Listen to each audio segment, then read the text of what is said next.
그노디 세 아우톤, 이 말은 헬라어인데요. 너 자신을 알라라는 소크라테스의 말입니다. 이 말은 유명한 명제로서 그가 철학적으로 생각을 펼쳐나가는 데 있어서 출발점이요 기준점이었습니다. 그는 말하기를 나는 내 자신이 아무것도 모른다는 것을 안다, 이렇게 말했습니다. 이것은 무엇을 뜻합니까? 인간이란 자신의 무지를 자각하는 데에서 비로소 참된 지혜를 알 수 있다는 의미 아니겠습니까? 그렇지만은 생각해 볼 때에 인간이 과연 나 스스로의 힘으로 나 자신에 대해서 어디까지 알 수 있는가 질문할 때에 이 질문에 정직하게 직면한다면은 선뜻 나는 알 수 있다고 대답하는 것이 쉽지는 않을 것 같습니다. 그래서인지 저 어거스틴은 말했습니다. 주여, 당신 없이는 나는 나 자신조차 알 길이 없습니다. 이렇게 고백했는데요.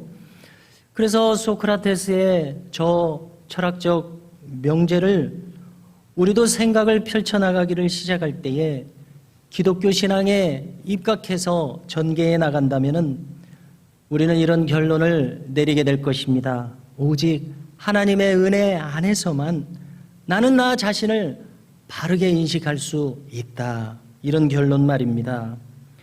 종교개혁자인 존 칼뱅도 그의 기독교 강요 첫 부분인 1권 1장에서 이야기합니다. 인간이 참된 지혜에 이르기 위해서는 두 가지 지식이 꼭 필요하다. 첫째는 하나님을 아는 지식이요, 그 다음 둘째는 자기 자신을 아는 지식이다. 이렇게 말했었습니다. 그래서 우리가 조금 더 깊이 생각을 해본다면 인간이란 하나님을 바로 인식을 할 때에만 자기 자신의 죄인됨을 깨달을 수 있습니다. 나는 무력하다는 것을 직시할 수 있습니다. 동시에 이러한 자신에 대해서 직면해야 하지만 비로소 우리는 하나님이 얼마나 크신지를 알게 되고 우리가 얼마나 그분의 은혜를 절실히 필요한 존재인지를 깨달을 수 있다고 생각합니다. 한편 우리 인간 자신에 대해서 생각할 여지를 주는 철학적 생각이 있습니다. 영국의 유명한 철학자요 정치가인 프란시스 베이컨은 우상론이라고 하는 이론을 설명했습니다. 이것은 한마디로 말해서 인간이란 도무지 우상에 빠져서 헤어나오지 못하는 처지다, 이런 사유입니다. 특히 인간은 네 가지 우상에 빠져 있어서 진리를 바르게 인식할 수 없는 상태다, 이렇게 설명하는데요. 먼저 인간은 종족의 우상이라는 우상에 빠져 있다는 겁니다. 즉 인간이라고 하는 종족 자체가 왜곡된 인식을 가질 수밖에 없는 형편이라는 것입니다. 이 말은 참 조금만 생각해 봐도 옳습니다. 왜냐하면 우리 인간이란 여러 가지 면에서 많은 한계를 가지고 있지 않습니까? 이것이 우리의 무지를 초래하고 있습니다. 또 인간의 처지는 본능적이고 본성적으로 왜곡된 시각을 가질 수밖에 없구나, 우리 스스로 얼마든지 절감하게 된다고 생각합니다. 다음으로 인간은 동굴의 우상에 빠져 있다는 겁니다. 동굴 안에서 바깥 세상을 바라볼 때에 그 동굴 테두리 안에만 볼 수 있는 이러한 상태입니다. 쉽게 말해서 인간은 우물한 개구리의 상태라는 겁니다. 그가 자라온 환경, 그가 했던 경험들, 그가 받아온 교육의 틀에서 도무지 벗어나기 어려운 것이 인간이라는 겁니다. 그래서 한번 잘못된 정보에 빠진 사람을 설득해내는 것이 거의 불가능한 것처럼 우리가 얼마든지 그런 것을 경험하고 느끼지 않습니까? 이것이 바로 동굴의 우상에 빠지기 쉬운 인간의 모습입니다. 그런가 하면 또한 인간은 시장의 우상에 빠져 있다고 말합니다. 사람들은 시장에 모여들곤 하며 거기에서 말로써 의사를 소통하고 있습니다. 즉 인간은 언어로서 의사를 소통하는데 이 사람은 이런 뜻으로 말하지만 저 사람은 저런 뜻으로 알아듣는 이 소통의 장벽이 있다는 것입니다. 우리말에서도 이야기하지 않습니까? 아 다르고 어 다르다. 소통이 때로는 이렇게 어려운 것입니다. 성경에서 찾아본다면 메시아라고 하는 말조차 사람들이 자기가 이해하고 싶은 대로 이해하고 있습니다. 그래서 사람들은 메시아의 나라가 유토피아처럼 이 세상에 이루어질 것이다 생각했습니다. 다윗의 나라가 다시 재현될 것이다 생각했습니다. 그래서 우리가 지난주에 호조라는 영화를 보고 또 새벽 시간에 또 관련된 누가복음 내용을 살필 때에 사람들은 때때로 이 지상에 하나님 나라를 인간의 힘으로 세울 수 있을 것이다. 그래서 신약 시대에도 오병이어의 기적을 베푸신 예수님을 보고서 그 자리에 장정만 5천 명인데 그 많은 사람들이 어서 예수님께 모여들어서 왕으로 즉시 추대하고자 하는 움직임이 있었던 것을 우리가 성경 장면에서 기억하실 것입니다. 이때 예수님은 그 자리를 벗어나셔서 산으로 기도하러 가신 것을 또한 알고 있으실 것입니다. 예수님이 뜻하신 메시아의 나라와 사람들이 스스로 생각하는 메시아의 나라가 단어는 같지만은 내용은 달랐습니다. 또한 인간은 극장의 우상에 빠져 있다는 겁니다. 극장에서는 연극이 공연되죠. 그런데 연극은 어떤 것입니까? 사실 다 꾸며낸 이야기입니다. 실화를 얘기해 주더라도 꾸며낸 설정입니다. 그렇지만은 연극을 관람하는 중에 그것에 휩쓸려서 그 분위기에 이것을 사실로 착각하는 때가 있습니다. 그래서 어떤 탤런트의 인터뷰를 들어봤는데요. 이 탤런트가 악역을 맡았는데 시장을 들어가서 물건을 사는데 어떤 사람이 지나가다가 에이 나쁜 놈아 하고 지나가더라는 겁니다. 현실의 사람과 배우의 배역을 착각하는 것이죠. 바로 인간이 이처럼 어떤 주어진 학문이나 철학, 심지어 종교까지 많은 경우에 아무 생각 없이 무비판적으로 받아들이기 때문에 어떤 사람은 너무나도 쉽고 허망하게 사이비에 빠져버리는 것을 우리가 지켜보는데요. 이것이 바로 인간의 허점 가운데 하나라는 겁니다. 이처럼 그릇된 우상에 빠져 거기에서 허덕이며 헤쳐나오지 못하기 쉬운 것이 바로 인간이며 이렇게 인간은 점점 진리를 모르는 상태로 추락하기 쉬운 처지라는 설명입니다. 이제 오늘 본문을 다 함께 주목하고자 합니다. 오늘 본문은 예수님께서 십자가에 달리신 그 결정적인 장면을 보여주고 있습니다. 여기서 예수님께서는 하나님을 우러러서 이렇게 기도하시는 대목을 우리가 함께 읽었습니다. 아버지, 저들을 사하여 주옵소서. 자기들이 하는 것을 알지 못함이니이다. 자신을 모욕하는 사람들을 향해서, 침뱉은 사람들을 향해서, 자신을 못 박은 자들을 향해서, 그리고 조롱하는 자들을 향해서 주님이 가지신 마음이 어떤 마음입니까? 놀랍게도 맞서서 원망하는 마음, 돌이켜 저주하는 마음, 적대하는 태도가 아니셨습니다. 원망과 저주와 적대, 이것은 아마 일방적으로 피해를 받는 상황에서 얼마든지 우리와 같은 인간들이 보일 수 있는 본능적인 반응일 것입니다. 원망과 저주와 적대.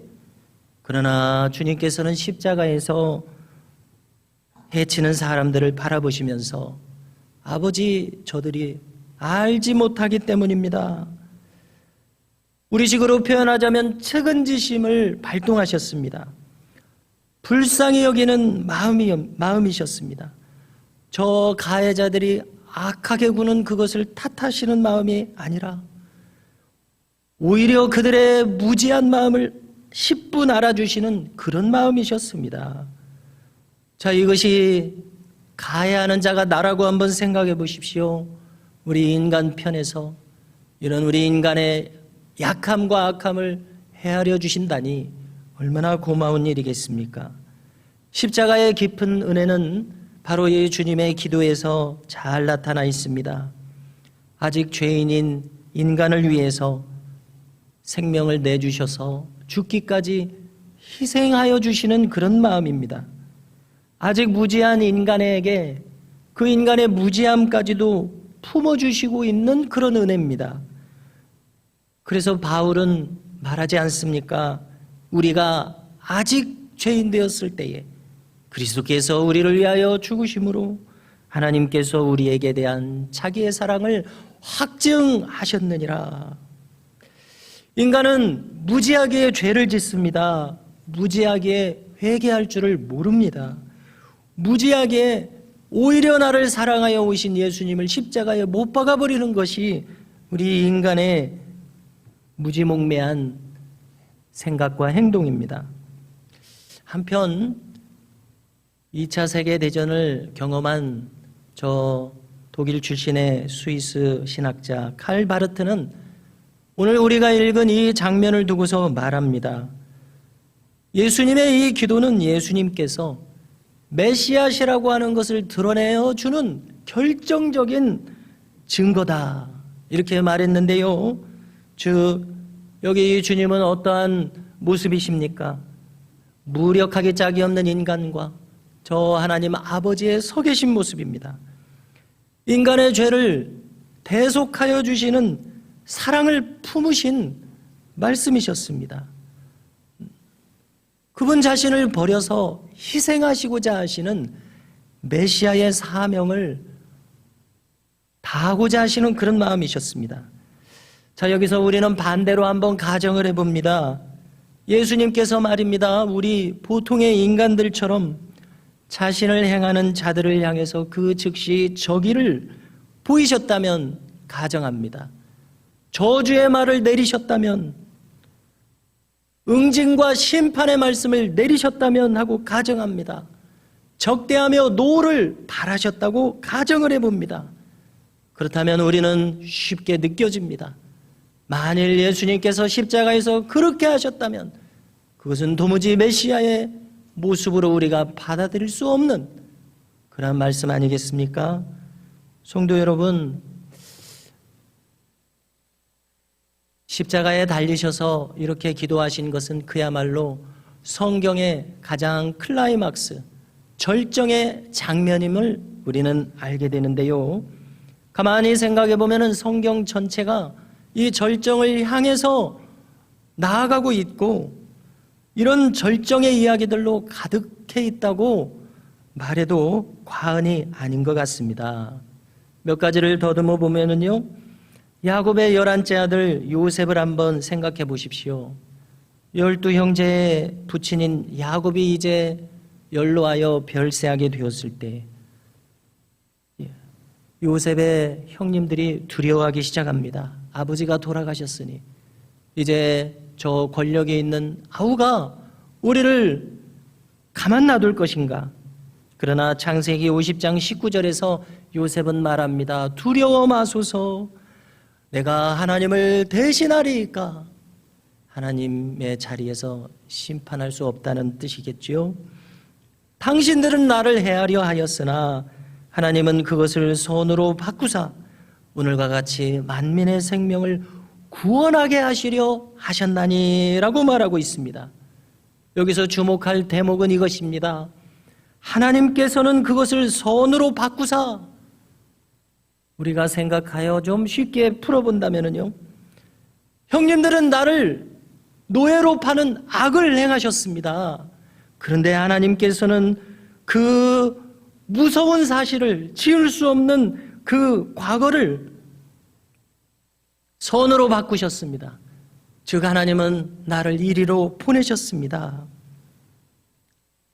그리하여 모든 가족들을, 만민들을 살리게 하셨습니다. 다시 말해서 나는 형님들이 하신 것처럼 팔려와서 이리 온 것이 아니라 그 사건을 통해서 하나님이 나를 여기 보내셔서 여기 와 있습니다라는 이러한 놀라운 생각입니다. 이처럼 요셉은 모든 사건과 과거의 시간들을 지내고 난 후에 이것이 하나님이 하시는 일이로구나.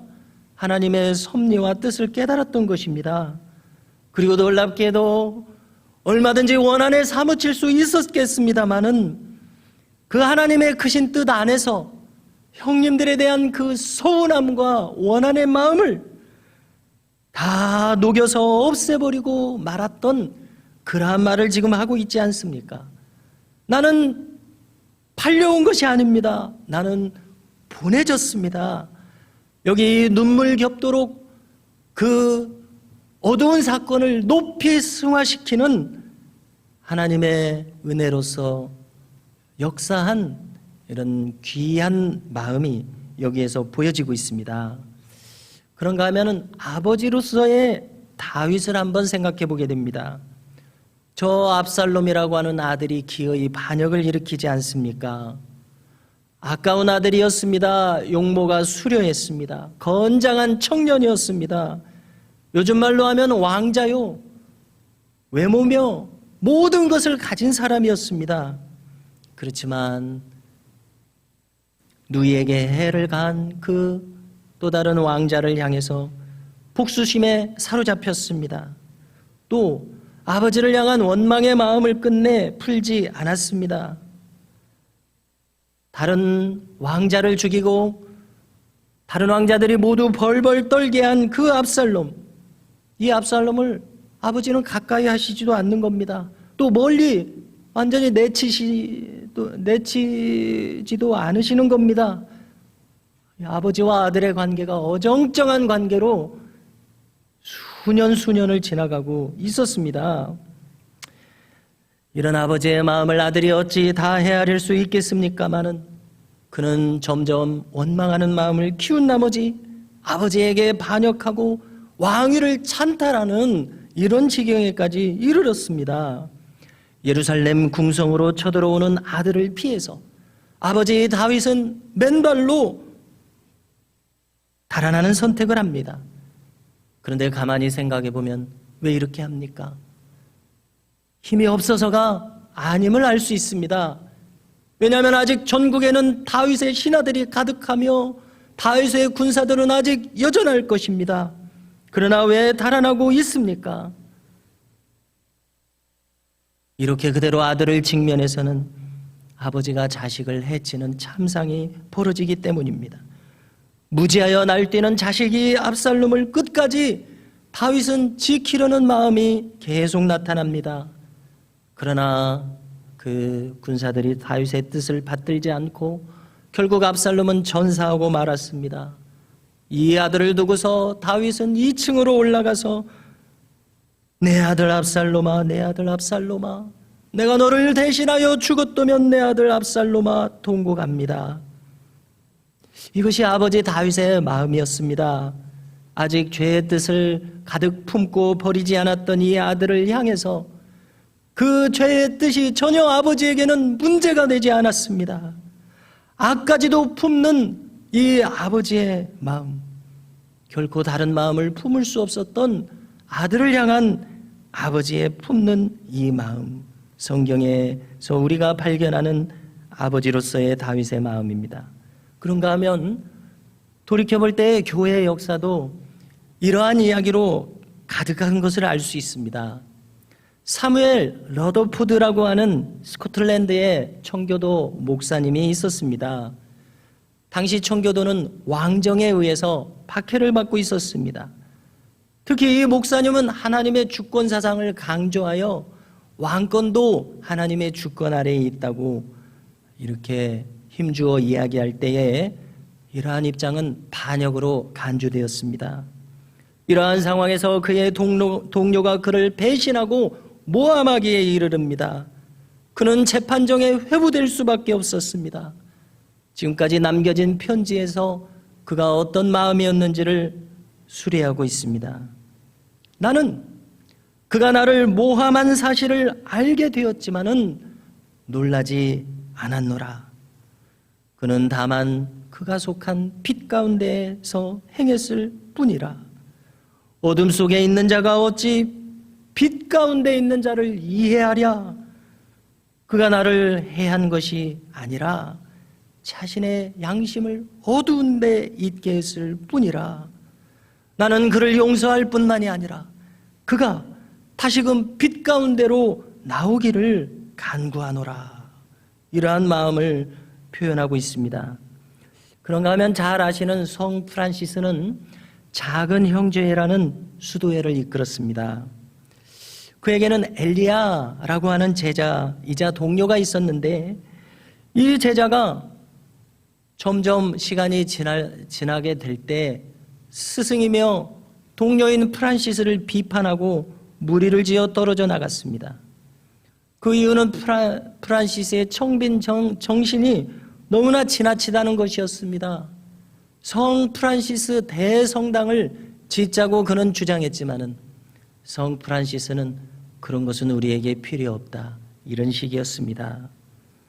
그를 비판하는 소식을 듣고 프란시스는 침묵을 했습니다. 그리고 그를 맞대했을 때에 이렇게 말했습니다. 형제여, 자네의 말이 나를 무겁게 하네. 그러나 나는 자네를 심판하지 않는다네. 주님께서도 죄인인 나를 널리 받아주셨고 십자가 위에서 먼저 용서를 말씀하신 주님 아니신가? 그러니 나는 자네를 여전히 사랑하며 자네와 함께하는 날을 기다리겠네. 돌아오고자 할 때에 언제든지 이 문은 자네를 향하여 열려 있다네. 이제 많은 시간이 지난 다음에 엘리야가 뜻을 돌이키고 프란시스에게 돌아왔다는 것입니다. 이때 그는 모진 말을 했던 그를 껴안으며 말하기를, 우리 모두는 약하지 않은가? 그러나 하나님의 은혜는 이처럼 강하시다네. 이렇게 말했다는 것입니다. 성도 여러분, 오늘 우리가 이 귀한 십자가에 달리신 장면에 주님의 말씀을 떠올리시면서 이렇게 말씀하시는 주님의 얼굴을 한번 상상할 수 있기를 바랍니다. 아버지, 저들의 죄를 사하여 주옵소서. 자기들의 하는 것을 알지 못하기 때문입니다. 적대하는 마음, 저주하는 마음, 원망하는 마음이 아니라 용서하는 마음, 품어주시는 마음, 우리가 그리스도로부터 꼭 배워야 할 마음이 바로 이 마음이라고 믿습니다. 왜냐하면 누군가 나를 해하는 사람은 그가 여전히 모르는 가운데 이 일을 벌이고 있으므로, 또 나도 얼마든지 누군가를 향하여 무지한 중에 누군가에게 해를 끼치고 있을지도 모르기에 아버지, 자기의 하는 바를 알지 못함이니이다. 이 마음을 우리도 품을 수 있기를 간절히 소망합니다.